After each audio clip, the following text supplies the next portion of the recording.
Mon message ce matin, continue de marcher. Nous avons tous des choses pour lesquelles nous croyons, des rêves à réaliser, des problèmes à résoudre. Nous avons une promesse dans notre cœur, mais rien ne se passe. Nous avons prié, nous avons cru, mais nous ne voyons aucun signe d'amélioration. Il est facile de se décourager et de penser que ça ne marchera jamais. Mais la plupart du temps, Dieu ne fait pas les choses instantanément. Il y aura une période d'attente. Les pensées vous diront qu'il est trop tard. Si ça devait arriver, ça serait déjà arrivé. Mais ce n'est pas parce que vous ne voyez rien que Dieu n'est pas à l'œuvre. Tant que vous continuez à croire, à louer, à faire ce qui est juste, vous verrez les choses commencer à changer. Bien souvent, le miracle se produit dans le processus. Cela arrive quand vous continuez à obéir. Ne soyez pas frustrés de ne pas voir de résultats immédiats. Ce que vous croyez est encore en chemin. Dans Luc 17, il y avait 10 lépreux assis au bord de la route. Comme Jésus passait en chemin vers Jérusalem, ils se sont mis à crier « Jésus, aie pitié de nous et guéris-nous ». Jésus aurait pu les guérir sur le champ. Il aurait pu leur parler et faire disparaître soudainement cette lèpre. Mais il a fait quelque chose d'intéressant. Il a dit au verset 14 « Allez vous montrer au sacrificateur ». La lèpre était contagieuse. Il leur était interdit d'être près des gens. Ils devaient vivre dans des colonies isolées de la société. Jésus leur a demandé de faire quelque chose qui n'avait pas de sens, quelque chose d'inhabituel. Ils auraient pu penser, une fois que je serai guéri, une fois que ma peau sera nette, alors j'irai voir le sacrificateur. Mais la foi dit que vous devez croire avant de voir. Vous devez agir comme si c'était en chemin quand vous ne voyez aucun signe de cela. Les 10 lépreux ont commencé à marcher vers le sacrificateur. Cela pouvait faire plusieurs kilomètres et leur prendre peut-être la majeure partie de la journée. Je peux entendre les gens dire « Pourquoi allez-vous voir le sacrificateur ? Vous n'êtes pas guéri, vous avez la même apparence. » Les premières heures, ils ont regardé leur peau, n'ont rien vu de différent. Les pensées leur disaient « Vous feriez mieux de faire demi-tour, de rentrer chez vous. Vous perdez simplement votre temps. » Mais ces lépreux ont continué à marcher. Aucun signe d'amélioration, aucun changement dans leur peau.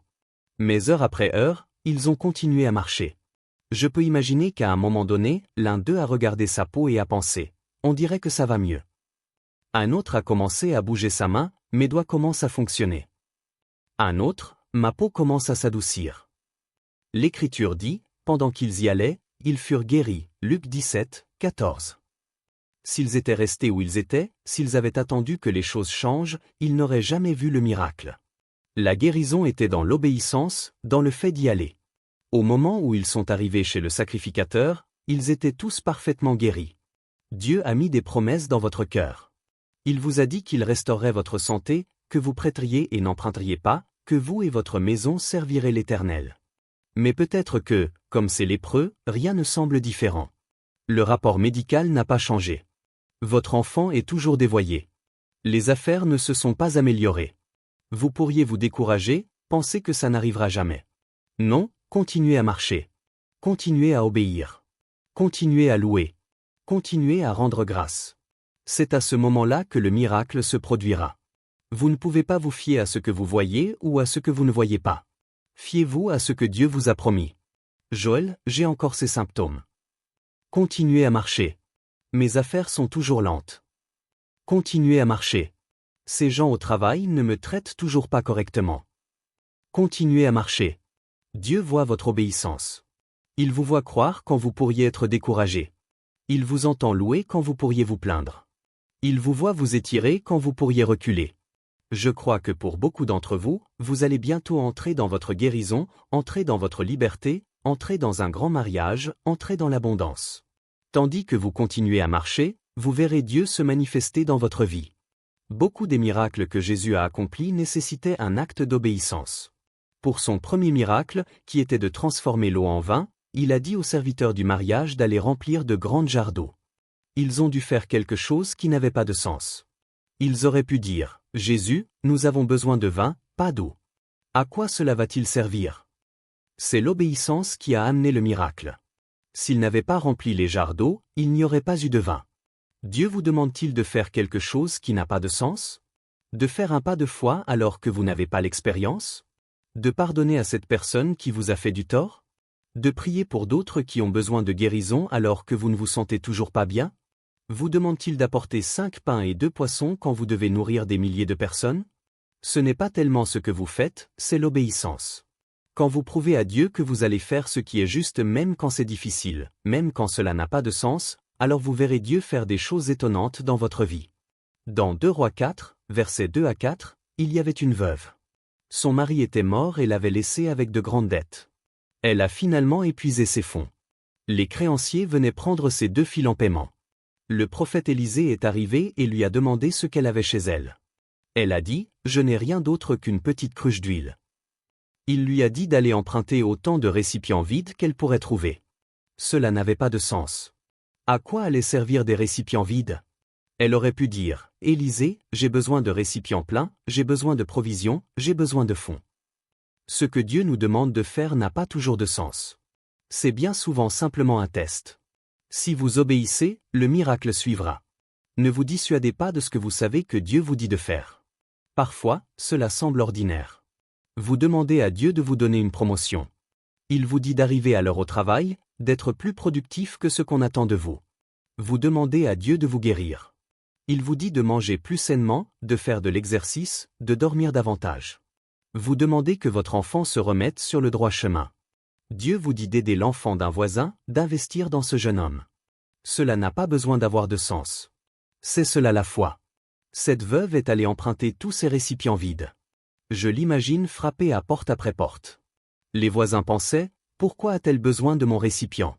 Elle n'a pas de nourriture, il n'y a pas de raison valable. Mais la foi fait de la place pour la provision.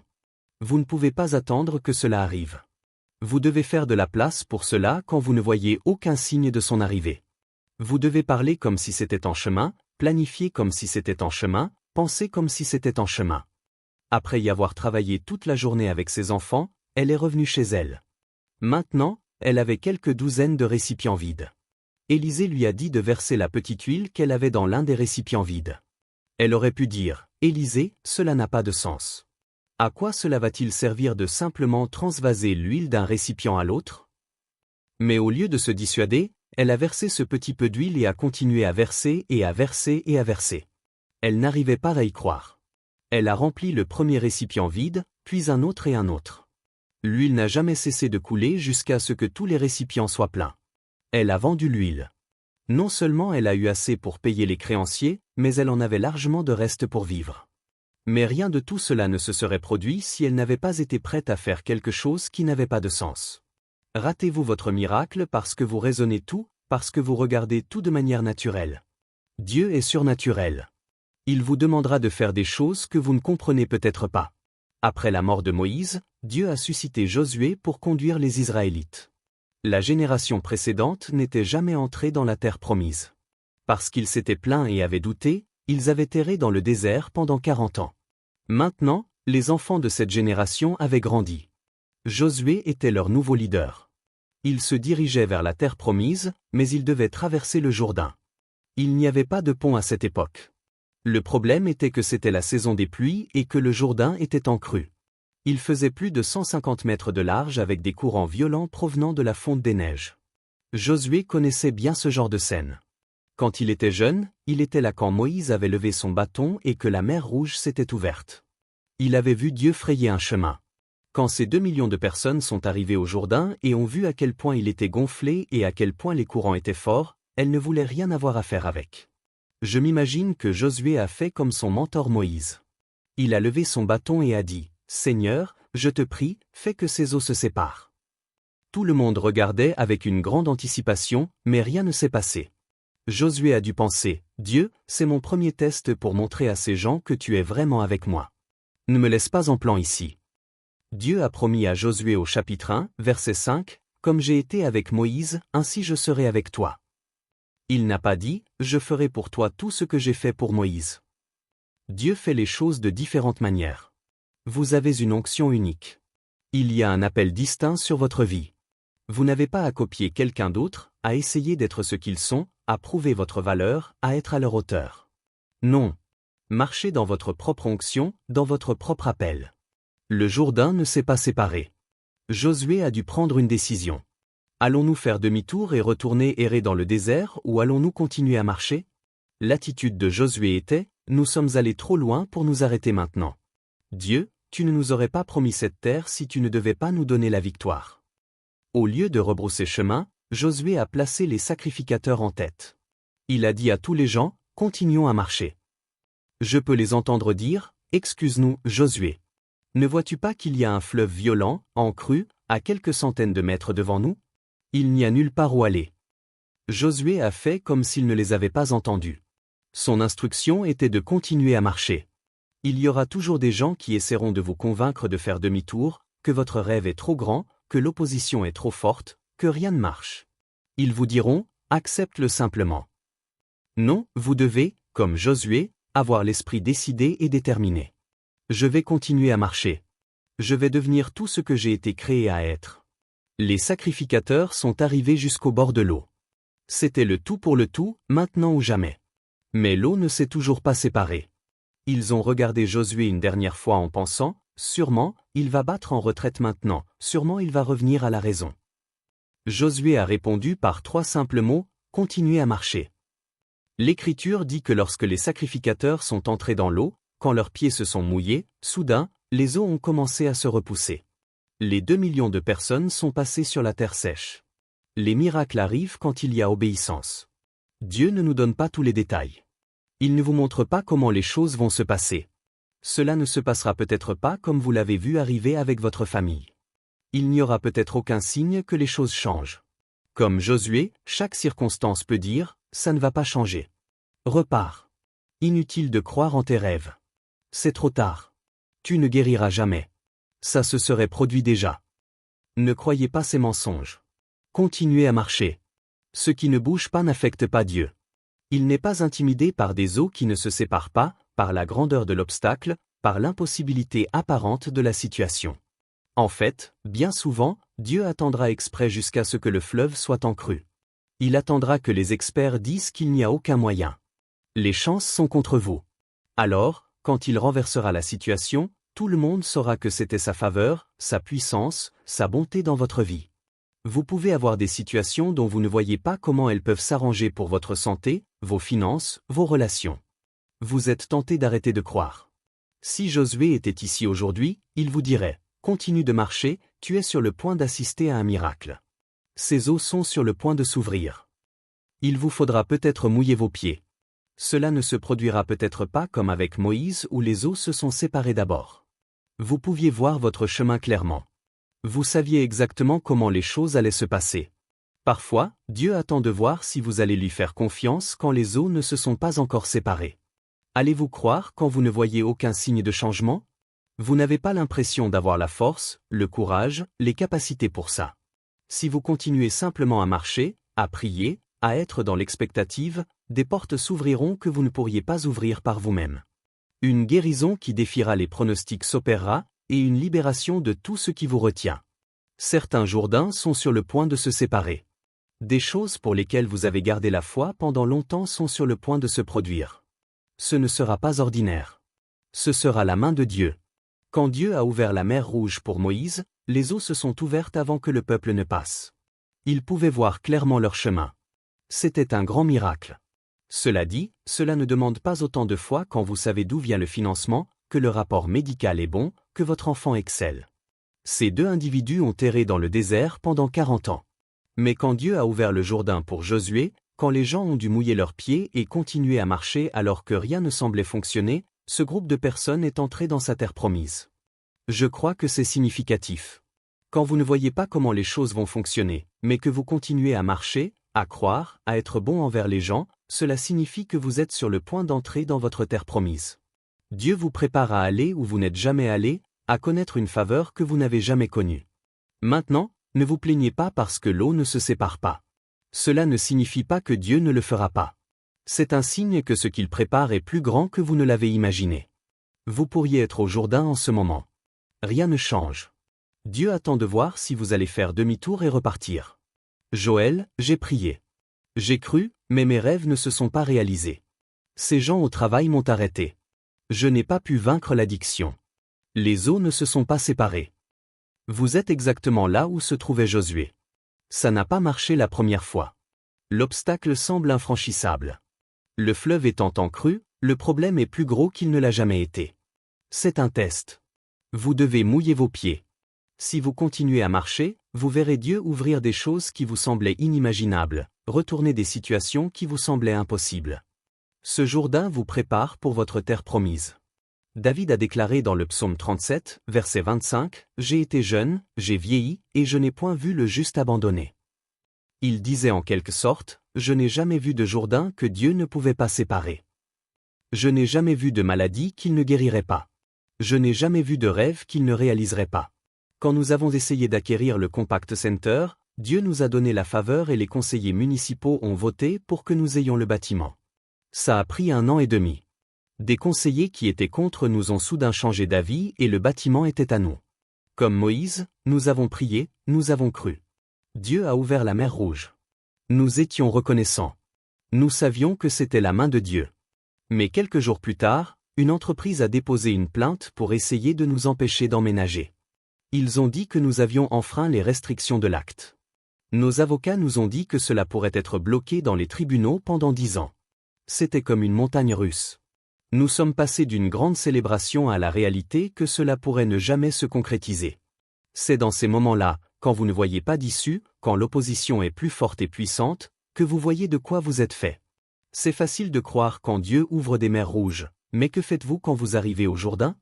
Vous avez prié, vous avez cru, mais il ne s'est pas séparé. Vous avez levé votre bâton, tout comme votre mentor. Vous avez fait ce que vos parents ont fait, mais rien ne s'est produit. Allez-vous mouiller vos pieds? Allez-vous continuer à marcher, même si les pensées vous disent « ça ne marchera pas » ? Tu ferais mieux de faire demi-tour. Après tout, Dieu a été bon pour toi. Sois reconnaissant pour ce que tu as. Non, ne laissez pas l'ennemi vous dissuader de votre terre promise. Dieu a de plus grandes choses pour votre avenir. Il a de nouvelles montagnes pour vous. Continuez à marcher quand les eaux ne se séparent pas. Continuez à marcher quand vous n'êtes pas promu. Continuez à marcher quand votre santé ne s'améliore pas, quand la maladie semble avoir entravé vos rêves. La raison pour laquelle vous faites face à un Jourdain en crue, pas seulement un fleuve normal, mais un obstacle plus grand, plus obstiné, c'est que votre terre promise est de l'autre côté. Vous ne venez pas au Jourdain, au fleuve où vous devez mouiller vos pieds, s'il ne s'agit que d'une victoire ordinaire, de quelque chose de commun. Le Jourdain signifie que Dieu est sur le point de vous propulser à un nouveau niveau. Je me suis réveillé de nombreuses fois au milieu de la nuit quand nous étions dans ce procès, avec des pensées me disant « Tu ferais mieux de faire demi-tour. Tu as dit aux gens que c'était votre bâtiment. Tu lèves des fonds pour cela. Quand il faudra que tu le rendes, tu auras l'air idiot. Plus personne ne t'écoutera. » Toutes ces voix me disaient de battre en retraite. Ça ne s'est pas séparé. Si Dieu était pour vous, vous n'auriez pas cette opposition. Si ça devait se concrétiser, vous n'auriez pas ce procès. Non. Dieu étant pour vous ne signifie pas que vous n'aurez pas d'opposition. L'ennemi n'essaierait pas de vous arrêter si vous n'étiez pas une menace pour lui. Il ne s'élève pas contre ceux qui n'ont pas de destinées extraordinaires. La raison pour laquelle vous faites face à de grands géants, c'est que vous êtes au Jourdain. Vous êtes sur le point d'entrer dans votre terre promise. Je ne voyais pas comment ce procès pourrait se résoudre. L'autre partie était obstinée. Mais j'ai fait ce que je vous demande de faire, j'ai continué à marcher. Quand les pensées me disaient que ça ne marcherait jamais, cette entreprise est plus grande, plus forte, plus influente, je déclarais haut et fort. Père, je te remercie de combattre nos batailles. Je te remercie car si tu es pour nous, qui sera contre nous? Nos avocats nous ont dit que l'autre partie nous proposerait probablement une grosse somme d'argent pour qu'on s'en aille. Ils ont avancé des chiffres avec lesquels nous aurions pratiquement pu construire une autre installation. Mais nous ne voulions pas l'argent. Nous voulions le bâtiment. Ce bâtiment est l'un des principaux points de repère de la ville de Houston. 2 millions de personnes y passaient chaque année. Il est sur la principale autoroute, avec un excellent accès. Nous aurions pu penser, soyons prudents. Nous ne gagnerons peut-être pas. Prenons les fonds et faisons autre chose. Mais Dieu ne veut pas que vous réduisiez vos rêves, que vous vous contentiez de moins que ce que vous avez dans le cœur. Il y aura toujours des gens qui essaieront de vous convaincre de vous contenter de ce que vous avez. Accepte-le simplement. Tu ne guériras jamais, tu ne vaincras jamais cette addiction, tu ne sortiras jamais de ce quartier. Non, ne réduisez pas vos rêves. Vous êtes peut-être au Jourdain. Vos pieds sont mouillés, mais rien ne se sépare. On pourrait croire que vous allez vous noyer, mais Dieu n'a jamais failli par le passé. Il ne va pas commencer avec vous. Continuez à marcher, à croire, à prier, à faire ce qui est juste. Les eaux vont s'ouvrir. Les portes vont s'ouvrir. Les problèmes vont se retourner. Au lieu de battre en retraite, c'est l'opposition qui va le faire. Les eaux vont reculer. La maladie, les dettes, les ennuis vont reculer. Dieu va frayer un chemin là où vous ne voyez pas d'issue. L'Écriture nous dit de revêtir l'armure de Dieu. Elle parle du casque du salut, de la cuirasse de la justice, de la ceinture de la vérité, des souliers de la paix, du bouclier de la foi. Ce qui est intéressant, c'est qu'il n'y a pas d'armure pour l'arrière. Il n'y a rien pour vous couvrir par derrière. C'est parce que vous n'avez pas été créé pour battre en retraite. Vous n'avez pas été créé pour fuir l'opposition. Vous avez une armure pour une seule direction, aller de l'avant. Quand vous tenez bon et combattez le bon combat de la foi, l'opposition fuira devant vous. Le psaume 114 dit, « La mer vit les Israélites et s'enfuit ». Dieu va séparer certaines eaux rapidement. Ça a l'air de prendre longtemps pour guérir, longtemps pour réaliser le rêve, longtemps pour sortir des dettes. Non, préparez-vous. Ça va arriver plus vite que vous ne le pensez. Dieu va faire en sorte que ces eaux, cette opposition, cette dépression s'enfuient devant vous. Un jour, du jour au lendemain, l'autre partie a appelé et a dit qu'elle voulait nous rencontrer. Nous ne leur avions pas parlé depuis des mois. Tout était dans l'impasse. Ils sont arrivés et en une seule réunion ont changé d'avis et dit que nous pouvions avoir le bâtiment. Non seulement ils ont abandonné le procès, mais ils nous ont loué 9000 places de parking couvertes. Nous n'avons pas eu à construire notre propre parking. Qu'est-ce qui s'est passé? Nous sommes entrés dans notre terre promise. Je me demande ce qui vous attend si vous continuez simplement à marcher. Eh bien, Joël, j'ai de gros obstacles. Puis-je vous dire que nous servons un Dieu grand? Il a placé des étoiles dans l'espace. Il a parlé et des mondes sont apparus. Il peut vous mener là où vous êtes censé être. Eh bien, le rapport médical dit que je ne vais pas guérir. Dieu peut faire ce que la médecine ne peut pas faire. Il n'y a pas de Jourdain qu'il ne peut séparer. Cet enfant est dévoyé, fait de mauvais choix. Ça a l'air permanent, mais ce n'est pas sa destinée. Ce que Dieu a commencé, il va l'achever. Vous pouvez vous tenir dans la brèche pour vos enfants. Oui, ils font leur propre choix. Mais en tant que parents, vous avez une autorité donnée par Dieu. Quand vous priez, quand vous déclarez la vie sur eux, quand vous remerciez Dieu que les forces des ténèbres sont brisées, les anges entrent en action, les Jourdains sont repoussés. Dieu entend vos prières. Il voit votre fidélité. Il voit que vous croyez quand vous ne voyez rien changer, que vous le remerciez quand vous pourriez vous plaindre. Votre temps vient. Certaines eaux vont se séparer. Vous n'entendriez pas cela si Dieu n'avait pas de percée à vous réserver. Ce n'est pas parce que vos pieds sont mouillés, ce n'est pas parce que vous ne voyez rien s'améliorer, que ça n'arrivera pas. Dieu vous observe, et au bon moment, les choses changeront. Le miracle est un processus. Ça prend du temps. Mais quand viendra votre moment, soudain les choses vont changer. Mon défi pour vous est de rester dans la foi, jusqu'à ce que vous voyiez ce soudain. Continuez à marcher. C'est quand vous êtes proche des eaux qui se séparent que l'ennemi parle le plus fort. Faites taire toutes les voix négatives et écoutez ce que Dieu vous a promis. Il l'a dit et il le réalisera. Il ne vous laisserait pas faire face à un Jourdain qui a votre terre promise de l'autre côté, si c'était pour vous empêcher d'atteindre votre objectif. La raison pour laquelle vous ne voyez pas d'issue, c'est que cela ne va pas se produire naturellement. Dieu va faire surnaturellement des choses que vous ne pourriez pas faire arriver. N'essayez pas de comprendre. Continuez simplement à croire. Continuez à vous attendre à cela. Continuez à faire ce qui est juste. Je crois et déclare que pendant que vous continuez à marcher comme ces lépreux, vous verrez la guérison, la faveur, la promotion. Comme Josué, les eaux vont se séparer, de nouvelles portes vont s'ouvrir, les obstacles vont tomber.